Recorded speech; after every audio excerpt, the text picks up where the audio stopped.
She was standing at the altar in ivory silk, holding the hand of a man I'd never met, while I was sitting in a coffee shop in Halifax watching the harbor fog roll in off the water. My daughter sent me a photo. She didn't say anything, just the photo. I looked at it for a long time. Then I ordered another coffee. My name is Frank. I'm 63 years old, and 2 years ago I walked out of a 31-year marriage with 2 suitcases, a rented Hyundai, and a doctor's note telling me to reduce my stress or face the consequences. 3 months after I left, my ex-wife Janet married a man named Clifton Webb in a ceremony at the Elmwood Heritage Inn in Winnipeg. 240 guests, catered dinner, live band. My son was the best man. He stood at that altar and told the room that Clifton was the kind of man he aspired to be, driven, visionary, self-made. At the reception, one guest stood up and asked a single question into the microphone. Just one question. The room went quiet, and then things started to unravel in a way that nobody could have predicted, least of all Clifton. By the next morning, the video had been shared 40,000 times. By the afternoon, Janet called me screaming.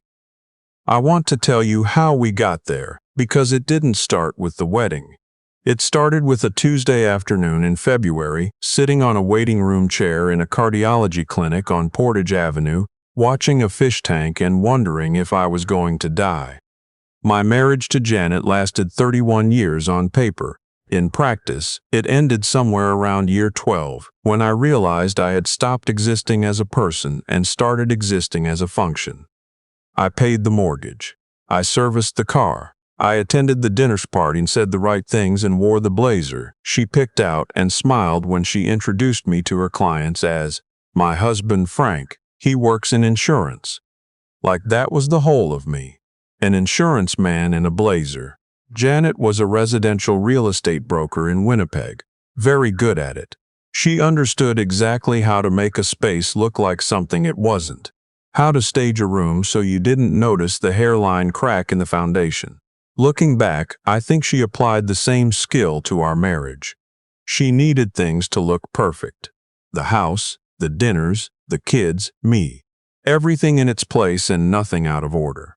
And for 30 years I tried to fit the shape she needed. I shrank myself into corners. I stopped having opinions at restaurants.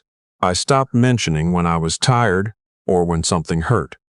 I learned not to interrupt her when she was on the phone and not to bring things up when she was stressed and not to look confused when the rules changed without notice. I was 61 when my body finally sent the invoice for all of that.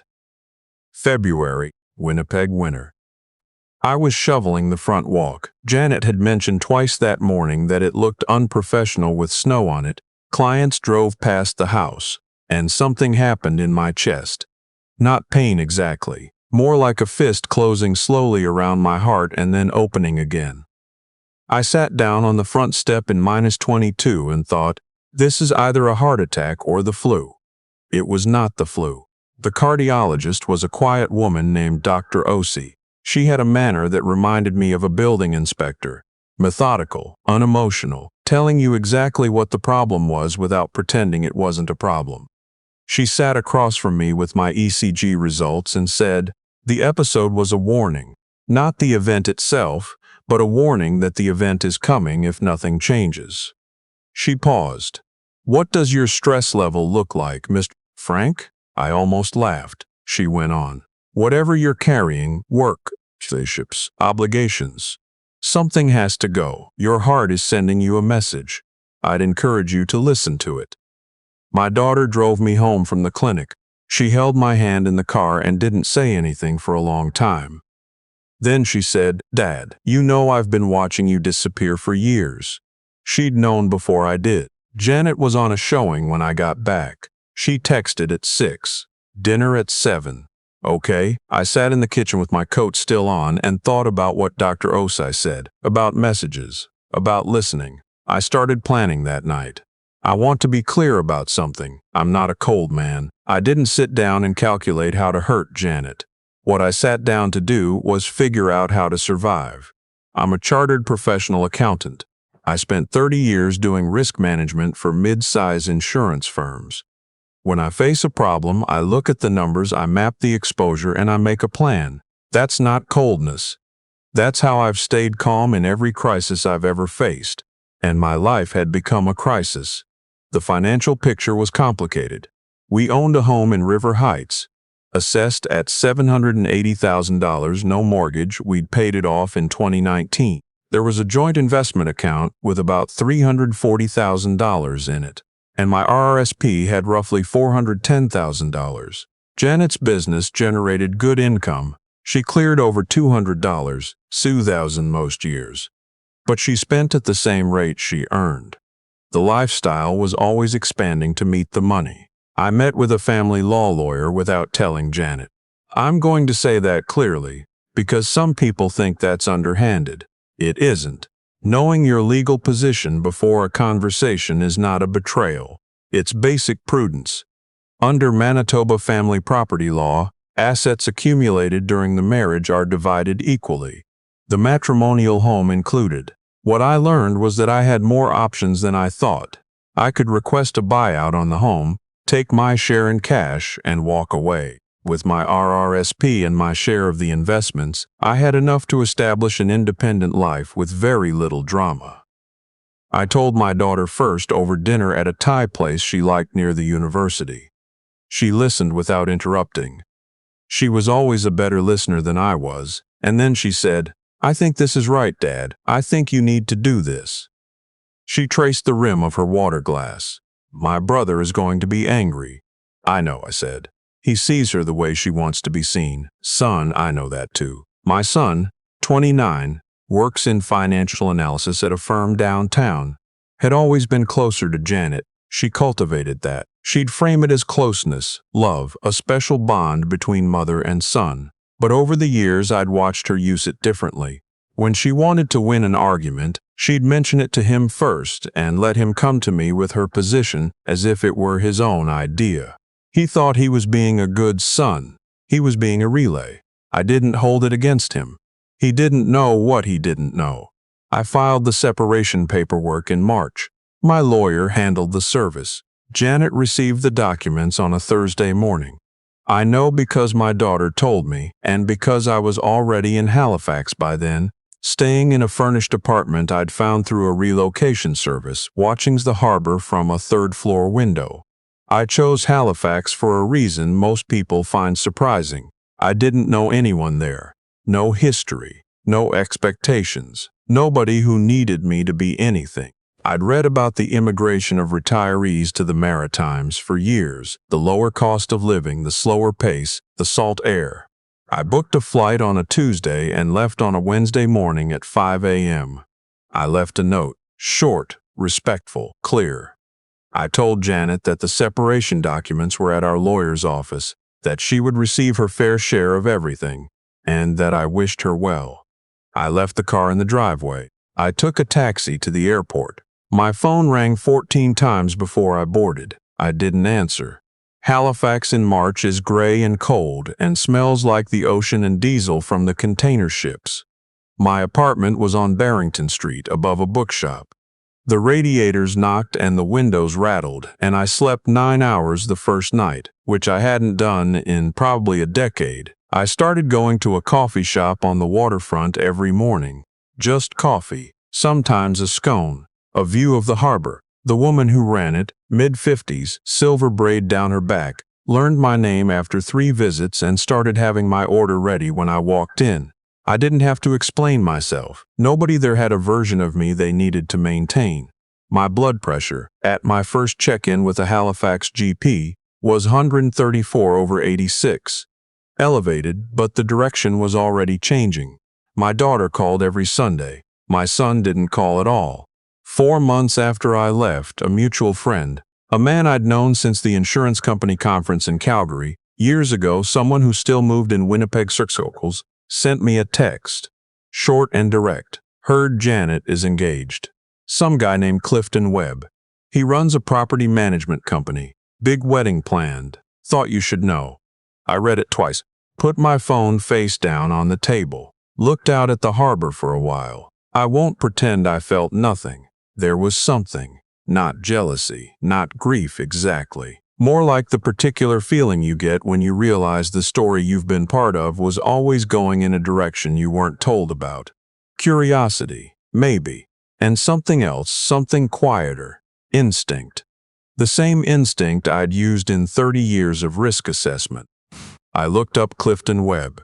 His LinkedIn profile showed a man in his mid-50s, well-dressed, smiling in front of what appeared to be a commercial property in South Winnipeg.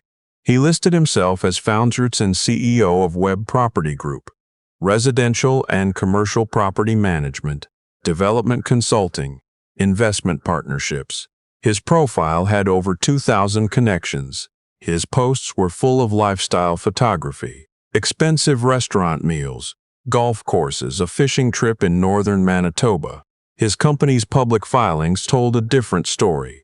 Property management companies in Manitoba register with the province and file basic financial disclosures. I knew how to read them. Webb Property Group had filed incomplete returns for 2 consecutive years. Their registered agent had changed 3 times in 18 months. There were 2 judgments registered against the company with the Manitoba Courts online registry, one from a roofing contractor for $47,000 in unpaid invoices, one from a property owner in St. Boniface, alleging misappropriated rents. I kept looking. Civil litigation records in Manitoba are public.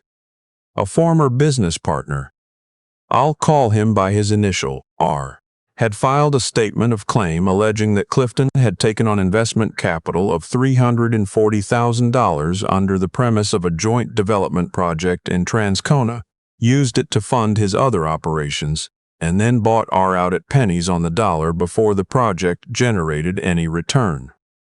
The claim was filed 8 months ago. It was still active. Then I called my daughter. I've been looking at him too, she said, without me having to explain why I was calling. And the condo development he's advertising, the one in Sage Creek, there's no building permit issued. I checked the City of Winnipeg Development Permit database. His company is taking deposits from buyers. No permit, no construction timeline, no evidence of secured financing. She paused. Dad, how many deposits? I didn't know yet, but I was going to find out. My son had announced on social media that he was to be Clifton's best man. My daughter showed me the post. He was tagged in a photo at what looked like a golf club, arm around Clifton's shoulders. Caption: proud to stand beside a man who shows what real success looks like. Honored to be part of this family. I looked at that for a long time. My son is sharp. He has a good analytical mind and a legitimate career in finance. But he also grew up watching Janet perform competence, watching her sell beautiful pictures of things to people who didn't look too closely at what was underneath. He learned, without knowing he learned it, that confidence and presenting as substance. Clifton had both in abundance. My son didn't know to look past them. I didn't blame him. I blamed what he'd been taught to see. I thought about calling him. I even drafted the call in my head a few times. I need to tell you something about the man your mother is marrying. But I knew how it would land. He'd hear it as bitterness. He'd report it back to Janet, and Clifton would be warned. The one advantage I had was that I was 4,000 kilometers away, and nobody knew I was paying attention. I went through my contacts instead. I thought about who I knew who might be credible in a room full of people who'd never met them. Someone who could ask questions without looking like they were attacking. I landed on a name, Peter Branagh. Retired Crown Attorney, 68 years old, 28 years in the Manitoba courts before he took early retirement and moved to the Okanagan. I'd met him through a mutual client 15 years ago and we'd stayed loosely in touch. He had the kind of voice that made juries pay attention, not loud, not aggressive. Just impossible to ignore. The kind of authority that came from decades of speaking truth in rooms full of people who didn't want to hear it. I called him on a Thursday evening. Frank, he said, it's been a while. How's the East Coast treating you? I told him why I was calling. I told him about the wedding. about Clifton's business record, about the investors, about the Sage Creek deposits. I told him about my son standing at the altar calling this man a model of success, while families who'd trusted Clifton were quietly losing money they couldn't afford to lose. Silence on the other end. Then, what do you need? I need someone who can ask questions in public, not accusations. Questions. The kind that make people go home and look things up. Someone nobody will recognize. Someone with presence. Another pause. My brother-in-law is attending as a guest. He went to school with Janet's sister 30 years ago. Real connection. He's 65, silver-haired, spent 20 years on corporate boards. He paused. He's been looking for a reason to do something interesting. Can he ask questions at a wedding reception without looking hostile? Frank. He chaired audit committees for 2 decades. He can question a CEO's entire financial strategy and make it sound like a compliment. His name was Douglas Hale. 3 days later, Douglas and I spoke by video from his home in Kelowna. He had a methodical, unhurried manner, the kind of man you'd trust instinctively with serious information. I sent him the documents, the civil claim, the contractor judgments, the incomplete filings, the Sage Creek permit gap. He turned them into a series of questions, not accusations, questions that any curious, financially literate guest might ask. I won't lie, he told me, but I'll ask what should have been asked months ago. He arrived at the wedding as a legitimate guest of the family. Janet's sister confirmed his presence warmly. He was seated, introduced himself to the table as a former director of several Manitoba-based companies, mentioned knowing the family going back years. Nobody questioned it. Why would they? My daughter attended too. She sent me updates through the day. 4:47 p.m. Ceremony done. Janet looked happy. Your son gave a good reading. Clifton is very polished, the kind of polish that comes from practice. 5:22 p.m. Reception started. Clifton working the room hard, shaking every hand, very comfortable being Douglas is here. I saw him. He's good, Dad. He looks like someone's distinguished uncle. 6:48 p.m. Speech is starting. Your son is up first. I was sitting on my balcony in Halifax with a glass of scotch, watching the harbor lights. It was cold enough that I had my jacket on. My daughter sent me the video the next morning, but gave me the text account in real time, message by message. My son's speech was long. He talked about new beginnings and about what Clifton had built and about how his mother deserved someone who matched her ambition. He talked about Clifton's vision, his drive, his ability to make things happen. He called him a man who understood that success was earned, not given. The crowd applauded. Janet cried. And then the MC, following a list that had been quietly amended by Douglas Hale with the coordinator's cooperation. A family friend, she said, a distinguished guest with a few words. Douglas stood up. He was unhurried. He straightened his jacket, took the microphone, looked out at 230 people with the ease of someone who had stood in front of far more difficult rooms. Good evening, he said. My name is Douglas Hale. I've had the good fortune of knowing this family for many years, and I'm grateful for the opportunity to say a few words on this occasion. He paused, looked at his glass, set it down. I spent a career on corporate boards, audit committees, risk committees, rooms where people ask the uncomfortable questions that nobody else wants to raise. You learn in that work that the most important questions are usually the simplest ones, not gotcha questions, basic ones. What is the foundation here? What are the obligations? What happens if the assumptions don't hold? He smiled pleasantly at the head table. Clifton was smiling back, not yet understanding. Clifton, I want to offer you my sincere congratulations. Building 3 property management ventures in under 2 years is genuinely impressive. It takes confidence, it takes capital, or access to capital, and it takes the willingness to move fast. A small pause, the room quiet. I looked at the public record, as I tend to do. Old habit. The Manitoba Court Registry shows 2 judgments against Webb Property Group, unpaid contractors. Your line of credit with First Assiniboine appears to have been at its ceiling since last spring. There's an active civil claim from a former partner alleging $340,000 in misappropriated investment funds.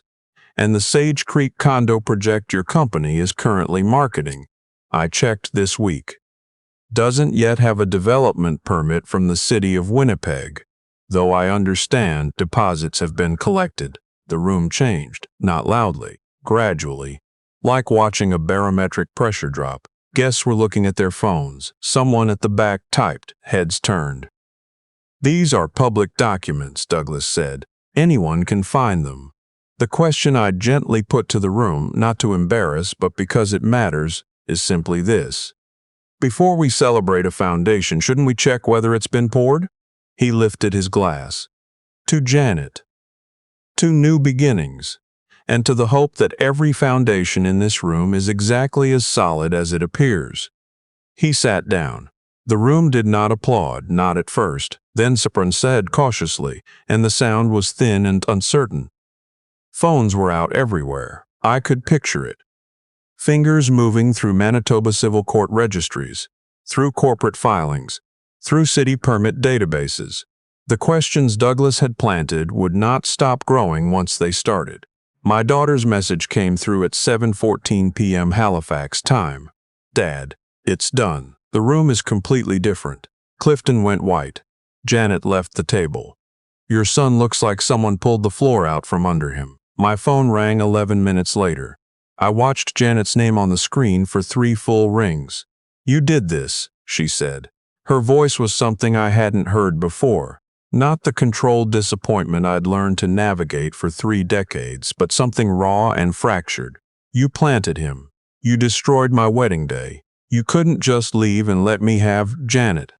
I kept my voice steady. I'm on my balcony in Halifax. It's past 7. I don't know who that man was or why he said what he said, but if what he said is in the public record, then maybe the question worth asking isn't why he said it. Maybe the question is why nobody looked it up before today. Silence, then the sound of her trying to hold herself together and not quite managing. Your son will call me when he's ready, I said. Take care of yourself. I ended the call, sat there for a while looking at the lights on the water. I didn't feel triumphant. I felt tired, mostly, and something else. A kind of quiet that had been building for 2 years and finally settled completely. The video appeared online within an hour of Douglas's speech. A guest had recorded it. By morning it had been shared over 50,000 times. By the next evening, local news in Winnipeg had picked it up. Wedding speech raises questions about groom's business record. The Manitoba Securities Commission announced an inquiry into Webb Property Group's investor solicitation practices.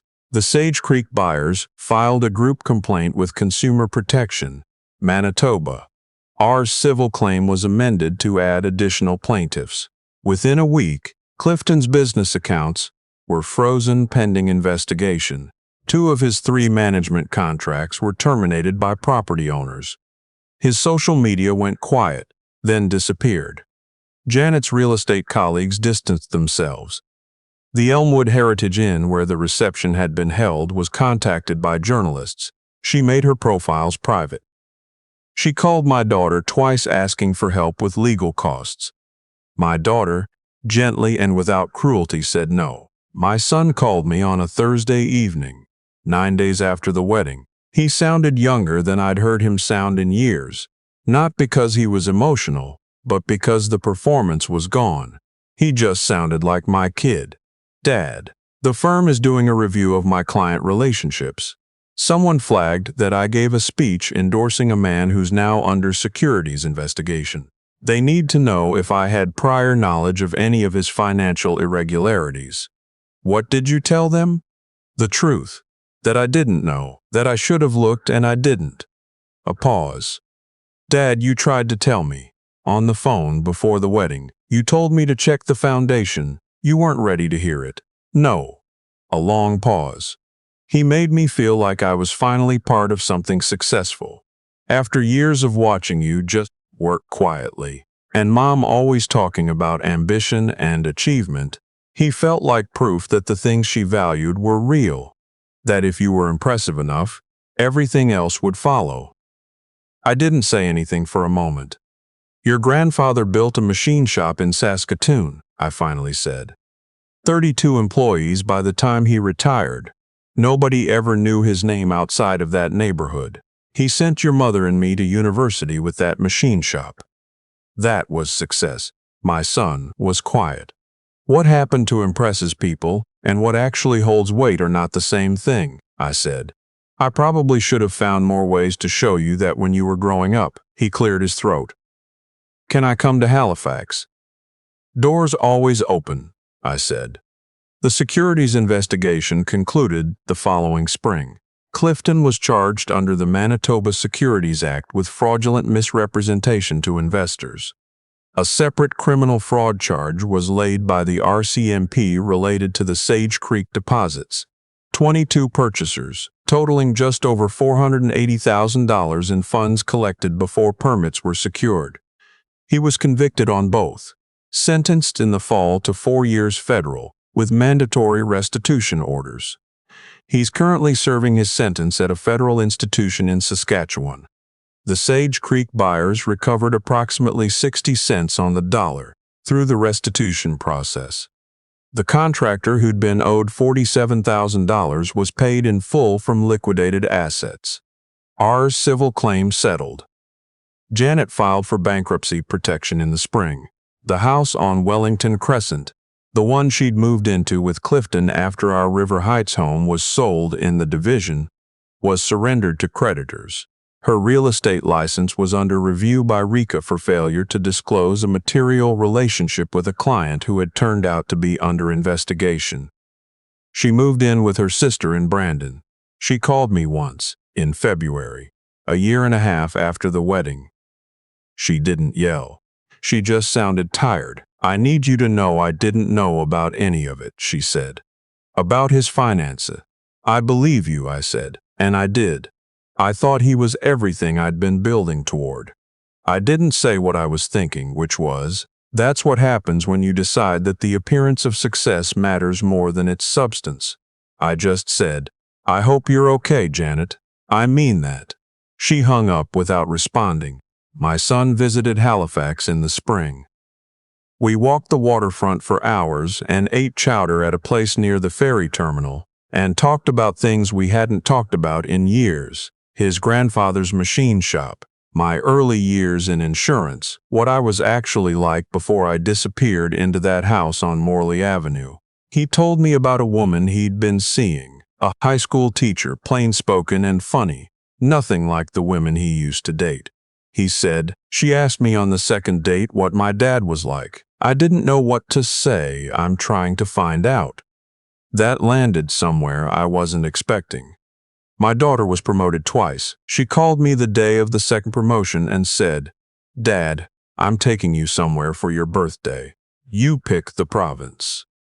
I picked Nova Scotia. We drove the Cabot Trail in October, stopped everywhere and ate too much seafood, and she told me about a case she was working that she couldn't quite tell me about, and I told her about the watercolors I'd started doing on the weekends, which she found hilarious and then unexpectedly moving when she saw the one I'd done of the harbor in winter.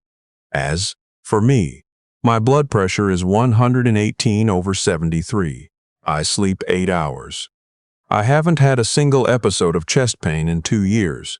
I go to the coffee shop on the waterfront every morning, and the woman with the silver braid has started saving me the window seat. I joined a walking group on Tuesday evenings. Retirees, expats, a few younger people who ended up in Halifax the same way I did, looking for somewhere with no history attached to them. I'm learning to play chess badly. I have a therapist I see every 2 weeks who told me, in our third session, that I had spent 30 years in a state of chronic low-grade hypervigilance, and that the body keeps score, and that what I called just life had actually been quite a lot to carry.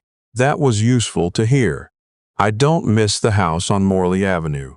I don't miss the dinner parties or the blazer or being introduced as the insurance man. I miss some things. Certain Saturday mornings, a rhythm we had once in the early years, the people we were before we stopped being people to each other. Some people ask me if I feel guilty about the wedding. Some people ask me if I feel guilty about the wedding, about Douglas, about what followed.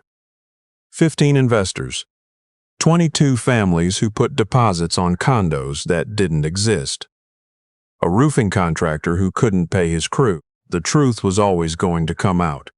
The only question was whether it came out before Janet had signed her life to it or after. I don't think I made anything worse. I think I just made the timeline shorter. My son asked me recently, on the phone from Toronto, what I'd learned from all of it. The whole arc, the marriage, the leaving, the wedding, what followed. I thought for a while before I answered. Check the foundation, I said, before you sign anything, before you trust anyone, before you stand up in a room and put your name on someone else's story. Don't just look at what a person wants you to see. Ask what's underneath.